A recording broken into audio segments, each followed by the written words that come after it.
আরে সাহেব মামা, আসসালামু আলাইকুম। আপনার কথা অনেক শুনছি, আপনি অনেক শক্তিশালী পরেশগার ইমানদার মানুষ। আপনার সাথে দেখা খুব ভালো লাগে। দেখা হইছে, মন ভরছে, এবার পথ ছাড়। পথ থেকে শরীরে খাড়ানোর লাগে তো দাঁড়ায় নাই মামা। এক কাম করেন, আমার সাবেক মামিরে আমার হাতে সসম্মানে তুইলা দেন, চলে যাই। আপনার লগে বিবাদ করার কোনো ইচ্ছা আমার নাই।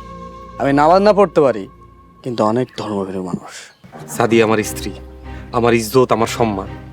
আমার সম্মানে কেউ যদি আঘাত করে, সেই সম্মান রক্ষা করার জন্য নিজের জীবন আমি দিতে পারি। আপনি যদি সুস্থ বিবেকবান মানুষ হন, রাস্তা ছাড়েন। দুলাল, ঝামেলা তোমার মামার সাথে। তোমার মামা আমার অনেক ক্ষতি করছে। তোমার কাছে অনুরোধ, তোমার মামার ঝামেলা তুমি নিজের কাঁধে নিও না। সাবেক মামি, আপনি আমার মামারে অনেক কষ্ট দিয়েছেন, সেই কষ্টে আমিও কষ্ট পাইছি।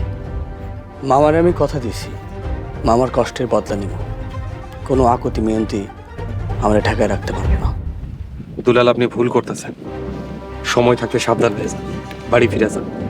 মফিজ, জাফর, আমি শুনছি মামির নতুন জামাই মামিগো বাড়ির কামলা ছিল।